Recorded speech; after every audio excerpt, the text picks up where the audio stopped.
일본 정부는 자신들은 한국과는 다르다고 자존심을 내세우고 있는데요. 그 사이 일본 지방정부는 우리에게 도움을 요청하고 있습니다. 일본 정부는 최근 자신들의 상황을 보기보다는 WHO의 코로나 우려국으로 한국과 같이 언급하지 말아달라문이다 라고 하며 우리들의 분노를 자아내고 있습니다. 심지어 일본은 4월 7일 긴급사태를 선포한 이후에도 한국의 드라이브스루 선배할 진료소 설치에 대해 완강한 거부 의사를 밝혔는데요. 일본 정부의 후생 노동성 당국자는 한국이 시행 중인 드라이브스루 검사 방식에 대해서 정확도가 낮음문이다 라며 비판의 목소리를 냈습니다. 하지만 일본 정부와 달리 자국 내의 목소리는 이제 달라지고 있는데요. 이미 일본 내 여론인 아사히 신문도 아베 정부를 비판하며 한국의 지원을 받지 않는 것을 크게 지적하고 있습니다. 우선 일본 현지 매체들이 아베 정부가 세계 표준으로 인정받는 한국식 코로나 검사 체계를 도입해야 한다고 촉구하고 있어 크게 눈길을 끌고 있습니다. 그리고 아사히 신문은 일본이 세계 표준인 한국식 코로나 검사 방식을 채택하지 않는 이유라는 특파원 리포트를 지면에 올렸는데요.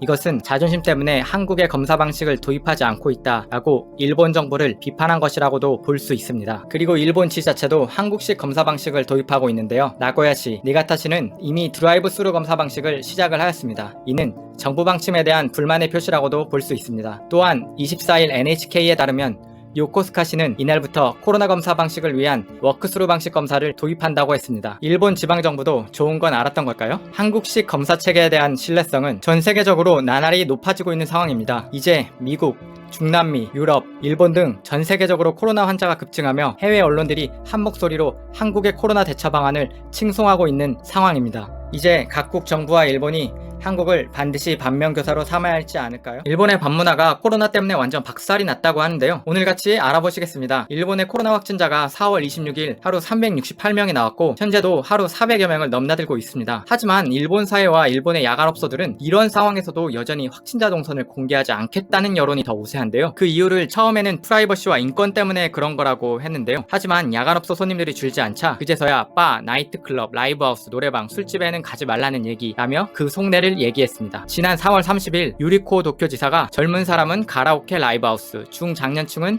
술집이나 나이트클럽 등 접대원이 있는 음식점은 당분간 피해줬으면 좋겠다 라고 회견에서 말했다고 하는데요. 그럼에도 확진자가 확인된 업소의 이름은 공개하지 않겠다고 했습니다. 현재 도쿄 밤거리의 상황은 이 때문인지 실로 심각합니다. 도쿄의 한 야간업소는 코로나 양성인 남자 직원만 10명을 넘겼다고 하는데요. 지배인들도 대다수 감염되어 중환자도 생겼습니다.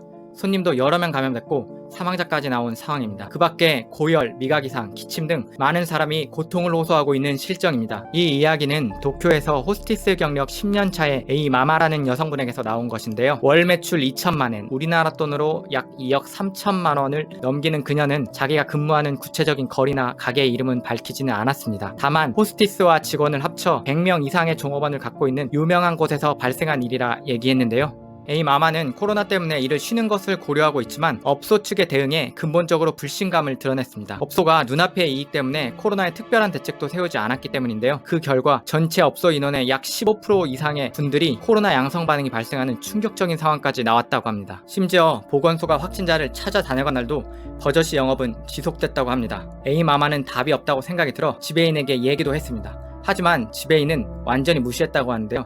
당황한 그녀는 정부와 연줄이 있는 손님에게 연락을 하여 업소가 휴업을 하도록 지배인을 압박하기도 했습니다. 그러나 업소 측은 강경한 태도를 보였다고 하는데요. 영업방해다, 명예훼손으로 고소당하고 싶냐? 라며 오히려 협박을 했다고 합니다. 심지어 남자 직원 중 확진자가 10명 이상이 되었다고 하는데도 이 사실을 호스티스와 여자 직원들에게 전하지 않았다고 합니다. A마마가 계속 호소를 하였고 결국 전 점포 휴업이 지난달 26일에 결정이 됐다고 하는데요. 직원의 안정을 걱정해야 할 지배인이 가만히 있고 오히려 직원이 나서는 웃지 못할 상황이 현재도 일본에서 발생하고 있습니다.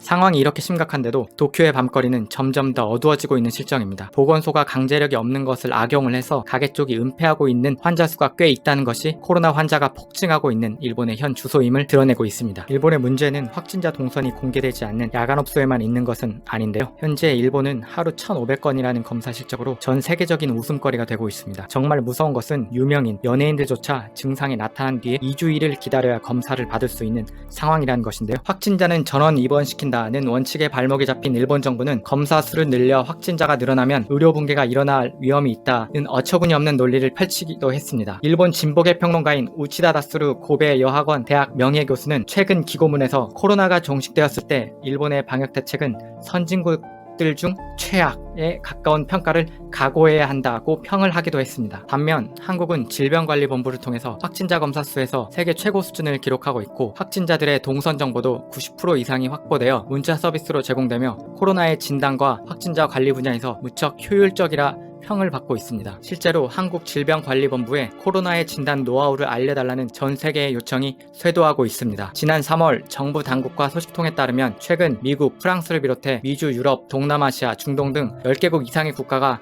한국질본에 진단 시스템, 감염자 관리, 치료센터 구축 등에 대한 자문을 요청했다고 합니다.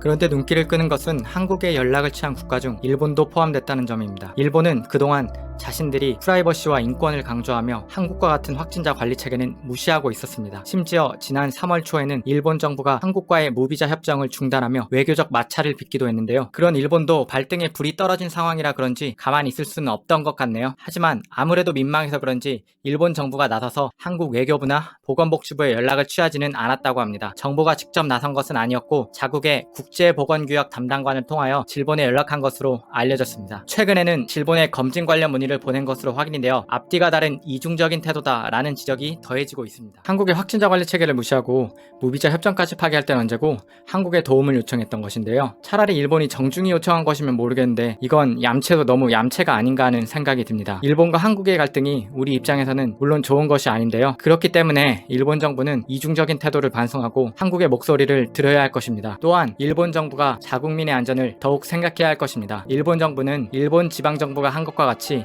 한국의 코로나 검사 방식을 받아들이고 있는 것을 반드시 본받아야 할 것입니다. 자존심과 고집을 좀 내려놓고 한국과 세계의 목소리를 듣고 사람들을 구해야 할 것입니다. 한국이 도움을 준다는데 감사합니다 하고 받으면 얼마나 좋겠습니까? 자존심 때문에 일본이 마냥 가만히 있지는 말았으면 하는 것이 저의 바람입니다. 여러분들은 어떻게 생각하시나요? 댓글로 남겨주시면 감사하겠습니다. 이상 국뽕남이었습니다.